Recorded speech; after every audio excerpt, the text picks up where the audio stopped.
Pour ce 79e numéro de l'immobilier en question, dernier numéro de la saison, très heureux de vous retrouver. Nous sommes mercredi et c'est l'heure de votre émission. Le premier semestre 2019 s'achève. Il est temps de faire le point sur le marché de l'immobilier, des taux de crédit, à qui profite le marché et des prévisions pour les mois à venir. Deux experts professionnels pour m'accompagner dans cette émission. Xavier Ruher, courtier en prêt immobilier à Bernay. Bonsoir Xavier. Bonsoir Pascal. Jacques Cernet, agent immobilier à Bernay. Bonsoir Jacques. Bonsoir Pascal. Alors l'année 2018 a été une année record. On a parlé, je crois, vous nous aviez parlé à l'époque de 960 000 ventes environ.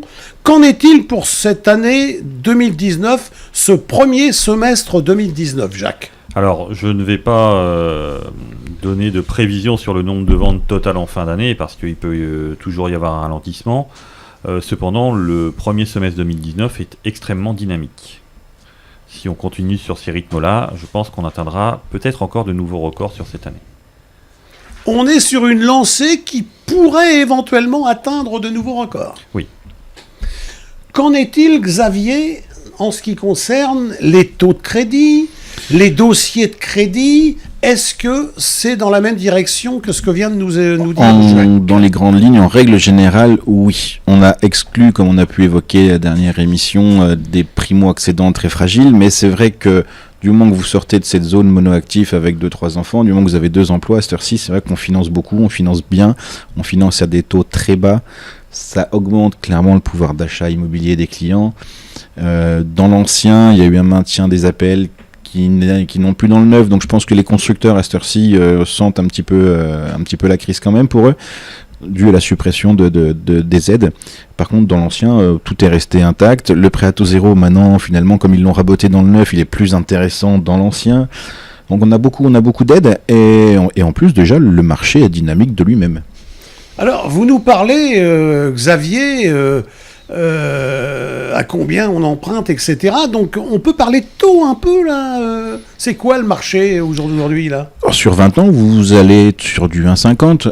Les taux l'année dernière, en fin d'année dernière, avaient tendance à remonter un petit peu. Mais quand on dit un petit peu, c'est 0,10, 0,20, hein, ça va pas chercher bien loin. Et en début d'année, finalement, contrairement à ce que je pensais au départ, les taux ont rebaissé, sont revenus quasiment à un plus bas historique, 1,50 sur 20 ans, c'est très très bien. Avant, il y a quelques années, encore il y a 3-4 ans, quand on empruntait, les premières mensualités, on payait plus d'intérêt que de capital. Là, aujourd'hui, pour 1 000 euros de mensualité, il y a 200 euros d'intérêt et 800 euros de capital. Les intérêts représentent vraiment plus grand-chose. Alors, comment vous expliquez ça, Xavier ? Parce que les banques, on va pas les plaindre quand même, mais ils doivent tirer un peu la langue quand même. Parce que quand on prête à 1,50, faut bien qu'ils l'achètent aussi, l'argent. Oui, mais justement, ils l'achètent pas, il est gratuit en ce moment. Il est gratuit, les marchés sont inondés d'argent par la Banque centrale. Donc c'est vrai qu'ils le payent pas, ils le prêtent à 1,50 ou qu'ils le payent 3 et qu'ils le prêtent à 4. J'ai envie de vous dire, ça change pas grand-chose. Petit à petit, ils ont quand même renié leur marge sérieusement, c'est vrai, il faut pas le nier, mais comme il y a plus de volume et qu'ils se tirent vraiment la bourre, une vraie concurrence entre les établissements, ils n'ont pas trop le choix que de jouer sur ce levier qui est finalement la promo qui fait rentrer le client dans la banque. Et avec ça, ils l'équipent après derrière avec des produits annexes qui sont bien plus rentables que le prêt en lui-même. Jacques, le marché est-il sous perfusion parce que 1 million de ventes, des taux de crédit à 1,5 point, attendez, c'est de la folie, quoi, je veux dire.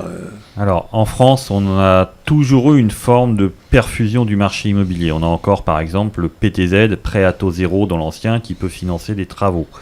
Ce qui dynamise effectivement le marché, c'est la concurrence entre banques et l'argent extrêmement peu cher au niveau de l'Europe, qui, avec des taux d'intérêt très bas, permet de faire énormément de ventes. Cependant, il faut faire attention, la machine peut très vite se gripper, parce que dans certaines zones, vous avez des prix qui augmentent énormément, alors toujours les zones à grande densité, hein, bien sûr, et les taux, ils ne vont plus pouvoir descendre beaucoup plus bas, ou alors nos économistes vont trouver des formules magiques. Donc à un moment donné, les prix vont de toute façon arriver à un plafond, et il va y avoir une régularisation. Dans combien de temps, on ne sait pas, mais une certitude dans l'immobilier, c'est qu'un jour, il y aura une crise, mais on ne sait pas quand. Alors, on a parlé d'explosion de bulles immobilières il y a quelques années. Parfois, on entend encore parler, il va y avoir une bulle, etc. Mais on s'aperçoit en fait que même quand on remonte dans le temps, il n'y a jamais eu de bulle immobilière, ça n'a jamais explosé. En France, il n'y a pas eu de bulle Je immobilière. parle en France. Dans certains pays anglo-saxons, oui, il y a des bulles immobilières. Mais en France, il n'y a pas de bulle immobilière d'une part parce que même si on veut libérer du foncier, on n'en libère jamais autant que l'on souhaite. Ça, c'est la première chose. Et puis, même si les banques ont des systèmes très contraignants pour l'emprunt, c'est aussi une sécurité parce que finalement, elles ont eu assez peu de casse globalement par rapport à d'autres systèmes économiques où on a vendu tout et n'importe quoi tout en sachant que les produits ne pourraient jamais être remboursés. Et donc ça a permis quand même de maintenir une certaine stabilité du marché. Avant la dernière crise de 2007-2008, les gens s'endettaient à 40%, 45%. Ça choquait plus personne. Entre 2003, on va dire, et 2008, là, pendant le grand run où tout le monde courait dans tous les sens, on laissait les gens se surendetter à des niveaux qu'aujourd'hui, on ne pourrait plus faire. Aucune banque n'accepterait d'aller vous endetter à ce point-là. On a une hausse de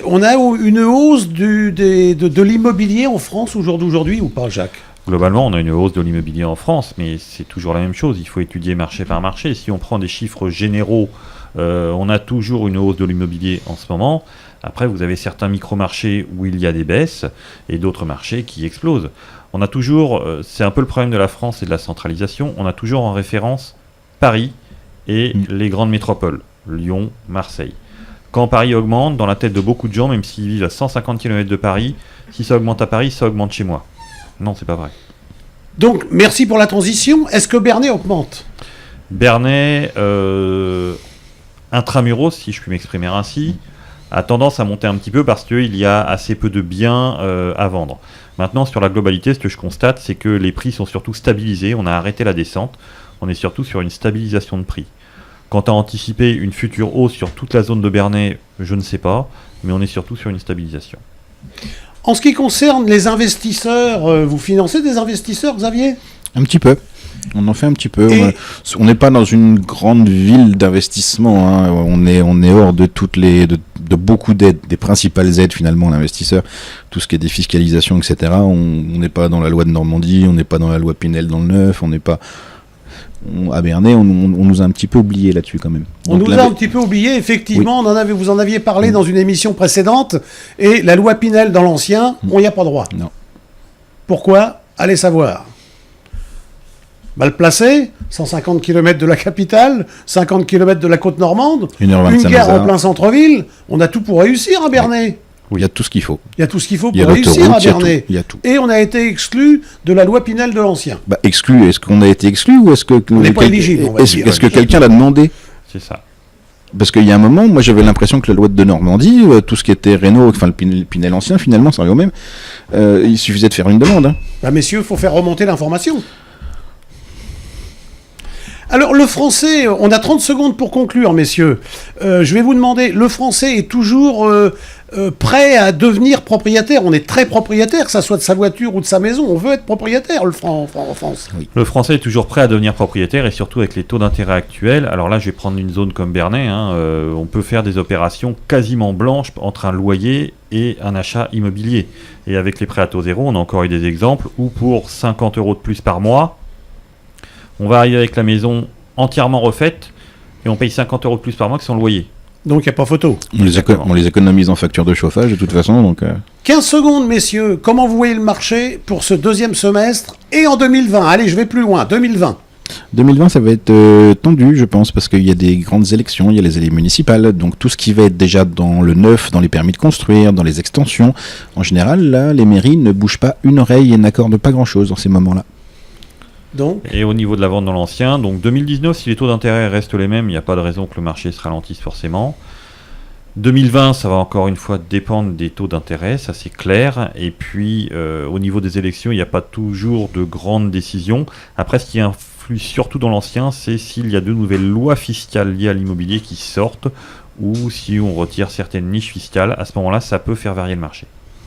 Merci messieurs d'avoir accepté l'invitation. Merci Pascal. Bonnes vacances Bonnes messieurs, vacances. c'est le dernier numéro, c'est ce 79e numéro de l'immobilier en question. C'est la fin, c'est les vacances. Je voudrais remercier Francis et Vincent qui sont à la technique de nous supporter pour toutes ces émissions et de leur donner beaucoup de travail. Je voudrais m'associer à toutes les équipes de Sensation pour vous souhaiter à tous de très bonnes vacances, reposez-vous, et on se retrouve en septembre pour de nouvelles aventures immobilières. Excellente soirée, à très vite.